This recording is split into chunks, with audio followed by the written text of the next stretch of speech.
Hoy vamos a hablar de historias de Acapulco, actualidad y now. O si quieren, historias de Acapulco y Filipinas, como guste. El chiste es hablar de Acapulquito. Sábado en Caleta, corazón del viejo Acapulco. Maravillosa experiencia. Las familias mexicanas daban rienda suelta a su ternura. Pasaban, como antaño, los vendedores de mangos, toallas, sombreros, flotadores, hamacas, gorras, sillitas, cubetas y palas para la arena, raspados y unos extraños floreros de papel maché que resultaron ser solo el inicio de una infinidad de artesanías al alcance de todos. Tras una etapa de violencia aún no finalizada, el entrañable puerto se repone poco a poco. Aún hay una impactante presencia del ejército en calles, avenidas y playas.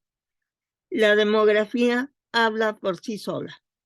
En el censo de población del 2010, su área metropolitana tuvo 863,431 habitantes y en el censo del 2020, 852,622, es decir, 1.3% menos que son del municipio de Acapulco.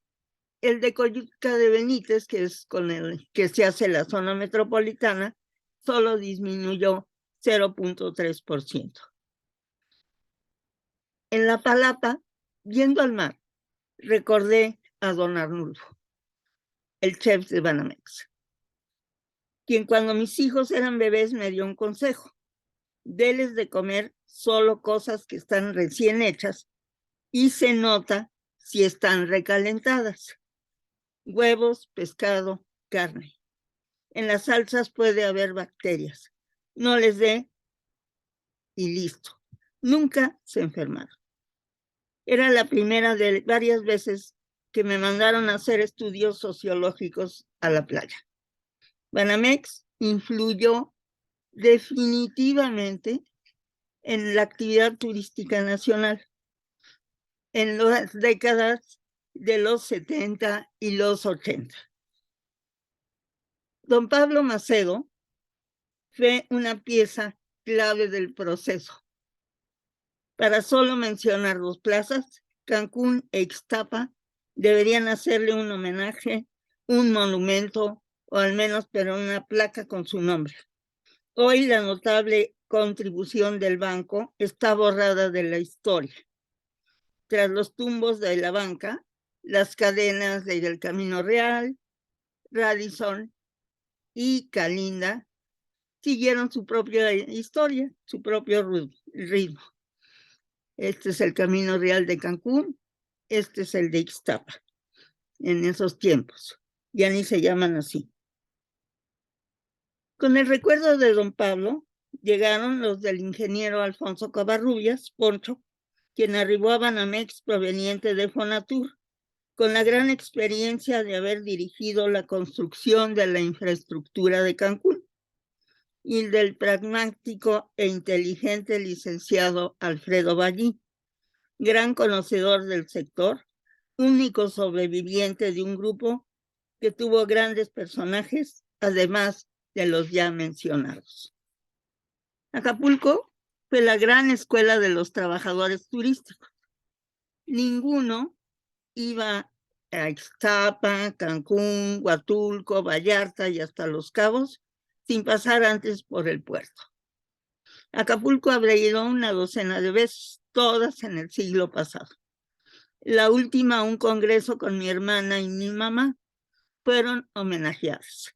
Mireya por su contribución profesional como psicóloga y mi mamá como ejemplo de vida. Ir a Caleta fue realmente divertido. Sonreí al recordar la ternura con la que veía a las abuelas mexicanas que se quedaban a cuidar las cosas de toda la familia mientras sus miembros se metían al mar. Hace tiempo que le hablo de usted al sol, así que me convertí en una abuelita cuidacosas. Aproveché para leer frente al Pacífico. Bendito celular. Puede una llevar una biblioteca entera sin cargarla. Acapulco para mí es sinónimo de la nao de China o galeón de Manila o galeón de Acapulco, como le quieran decir. Era la única embarcación que atracaba en una playa del centro, en la de Manzanillo, que está cerca, vecina de este horrendo edificio que les mostré desde Caletilla y que aquí está de cerca, que es la aduana marítima. Está recién construida más o menos, según me pude dar cuenta. Y aquí está la playa Manzanillo, aquí está la espantosa construcción esta. Y Acapulco en ese tiempo, como todos los puertos españoles, tenía dos fuertes. El de San Diego, que ahora es museo, y el de La Roqueta, que ya desapareció. Este señor es ni más ni menos que Fray Andrés de Urdaneta, el navegante que se volvió monje agustino y que encontró el tornaviaje, o sea, de la manera de que se pudieran regresar de Filipinas para acá. Aquí está Filipinas, y si se fijan, el tornaviaje sube hasta aquí, hasta la altura de Japón, y luego se agarra para acá. Pero eso que se dice fácil, pues fue muy difícil, y solo Fray Andrés encontró el camino. Bueno, aquí está bien dibujado. Al principio se acercaban mucho, pero luego que les pepenaron una nao, ya iban de lejos. De Acapulco a Manila se van en línea recta, pero vean nada más el tornaviaje, cómo es. Tenían que agarrar esta corriente del Curosivo y llegar a América a la altura de donde hoy es San Francisco, y luego se iban bordeando relativamente porque las corrientes cerca del litoral son terribles. Por ejemplo, por eso nunca hubo un servicio entre San Blas, Nayarit y Acapulco, porque se tardaban meses y era muy peligroso en poder navegar por ahí. Entonces, bueno, pues la ruta sale de archipiélago de Manila, digo filipino, y llegan a Japón y se da la vuelta a la derecha, y entonces llegan a la Alta California y luego se iban costeando hasta Acapulco, costeando lejos, ¿eh? No se daban cuenta ni siquiera de cómo eran los accidentes del litoral ni nada de eso, iban a bastante distancia. En 6 meses, que era lo que se tardaba este viaje, la única parada que hacían era en Los Cabos, en Baja California Sur. Hasta su expulsión, los jesuitas se encargaron de surtir de agua y alimentos a las 250 personas que iban a bordo, quienes tenían estrictamente prohibido bajarse. Y si una hoguera alumbraba en la noche, las noticias eran pésimas. Había piratas merodeando. Y en ese caso, la nao no podía acercarse, no tendría agua pura, ni vegetales, ni frutas frescas, y en cambio aumentarían los casos de escorbuto. Ir de Acapulco a Filipinas era mucho más fácil.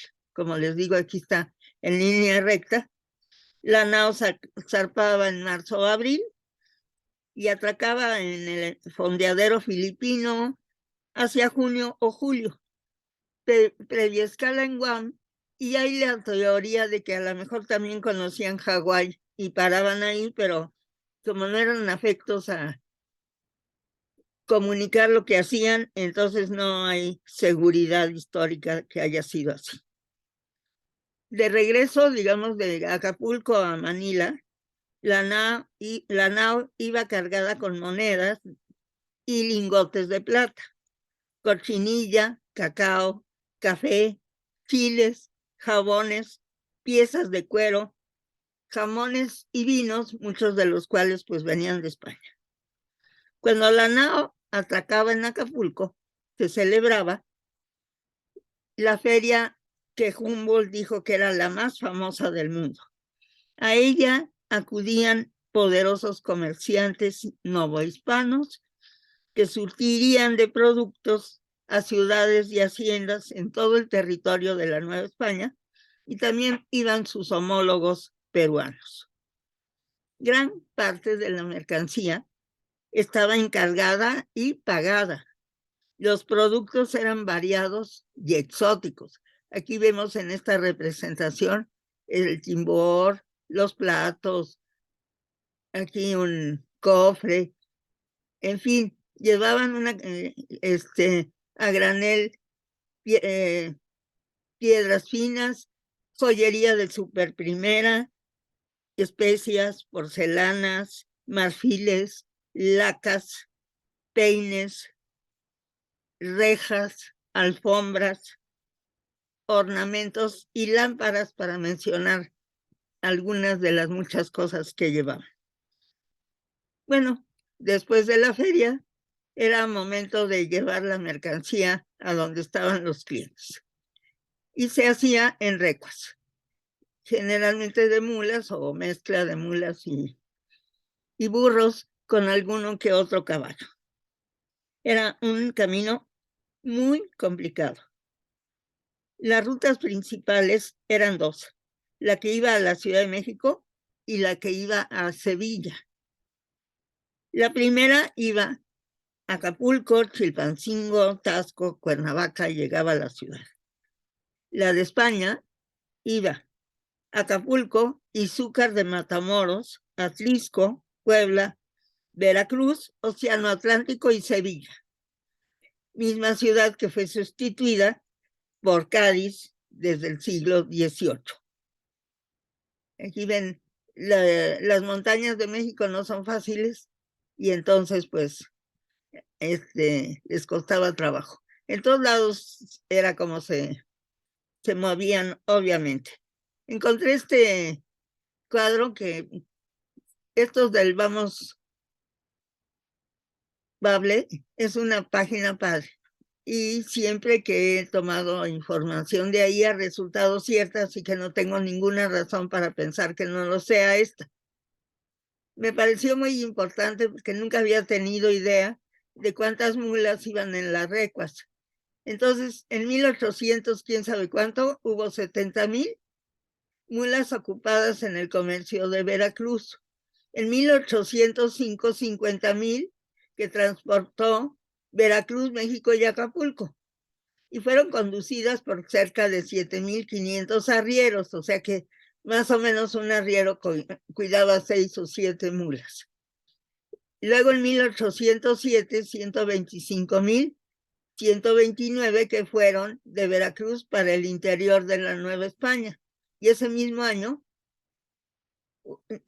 entraron y salieron de Veracruz 200,000. Y al año siguiente, en el 8, solo 66,599 de Veracruz al interior.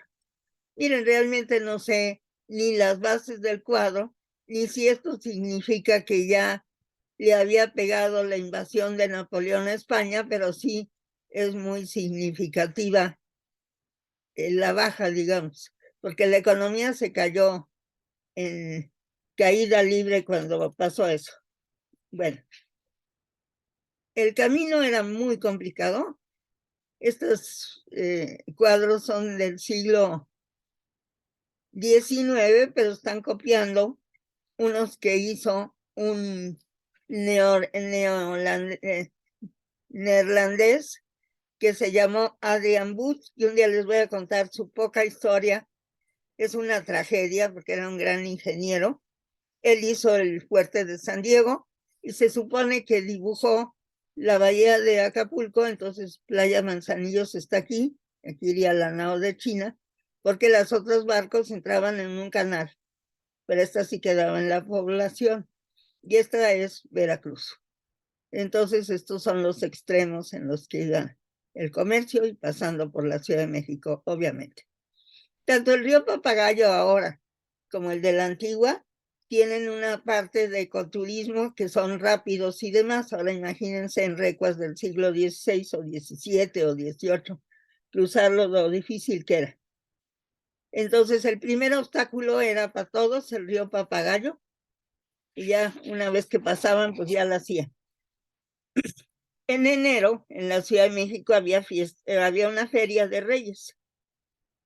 Lo que vendía había llegado en la nao de China, pero lo habían encargado 2 años antes, porque con todo el relajo de van, regresan, luego hacen el camino, y aparte había garitas, o sea, aduanas internas, para cobrar un impuesto que se llamaba la alcabala, que se cobraba por traslado y tipo de mercancía, y que duró hasta el Porfiriato, y que era pues muy ineficaz porque tenían que bajar las cosas, embodegarlas, tomar nota de qué eran, etcétera. Entonces, pues por eso se tardaban tanto. Lógicamente que trasladar la economía, las cosas hasta España, pues todavía llevaba más tiempo. Y Veracruz era una zona muy difícil, ya ven que ahí se acaba el eje neovolcánico, se junta con la sierra, etcétera. En promedio, el recorrido entre la Ciudad de México y el puerto duraba 22 días, pero en temporada de lluvias 35. Los indígenas, los mexicas sobre todo, tuvieron 4 caminos hacia Tenochtitlán. Los españoles, digamos, desarrollaron los 2 más fáciles, y esos son los antecedentes de las actuales carreteras. Uno, el Camino Real viejo, iba por Jalapa, y el nuevo por Orizaba. El río de la Antigua pues era uno de los retos, y hicieron finalmente un puente, pero a finales de la colonia, o sea que como 1804 empezaron, y cuando se hizo la independencia en el 21, lograron terminar el 70%. Se llamaba el Puente del Rey, pero luego se volvió el Puente Nacional, que es muy famoso porque Santana tenía sus haciendas, el Encero y la otra que no me acuerdo cómo se llama, Banga del Clavo, muy cerca de donde está el puente. Bueno, el galeón de Manila vino a Nueva España durante 250 años y pues conectó a España con el mundo vía México, porque pues se les atravesó el continente americano en sus planes, como recordarán. Operó entre 1565, cuando el fraile que vimos, Urdaneta, encontró el tornaviaje, que es este, y 1813. Operó en Acapulco, pero en 1813 Morelos y sus tropas tomaron el puerto, y entonces se quedaron en San Blas. 1813, 14 y en el 15. Cuando estaban llegando ahí, cuando llegaban ahí, hacían la feria en Tepic, y Guadalajara, el consulado de comerciantes, pues creció mucho gracias a ese nuevo comercio. Cuando los españoles retomaron el control de Acapulco, regresó el galeón. Pero en 1821, el San Fernando o Magallanes, porque son sus 2 nombres, llegó vacío a Cavite, que es el puerto de Manila. Lo que pasó fue que en la aduana de Chilpancingo, las tropas unidas de Agustín de Iturbide y Vicente Guerrero asaltaron la aduana y se llevaron todo lo que iba a irse a Manila. Ese fue el último viaje de la nao de China a Nueva España. La ruta cambió por completo. Dejó atrás la conexión con América y navegó de Asia a Europa, pasando por el sur de África. O sea que da un vueltón espantoso. Cuando hicieron el canal de Suez en 1869, su apertura le permitió entrar por el Mediterráneo y le ahorró 40 días de viaje. En 1898, España perdió la guerra con Estados Unidos, y ahí se quedó sin lo que quedaba de su viejo imperio, las islas del Caribe y Filipinas. La nao arrió sus velas en ese 1898 para siempre, jamás. En los 2 siglos y medio que la nao de China operó en la Nueva España, estuvieron involucradas 163 embarcaciones, naos, pataches, carabelas, galeones, goletas, paquebotes, bergantines, fragatas y navíos. 15 fueron hechas en los astilleros novohispanos de Autlán, Jalisco, y el resto en los de Filipinas, Bagatao, Cavite y Suárez. Pues eso es todo. Espero que les haya gustado y en este caso, pues ojalá le puedan darle clic a la manita con el dedo para arriba y si no se han suscrito a mi canal, los invito a hacerlo. Muchas gracias y hasta la próxima. Que estén muy bien.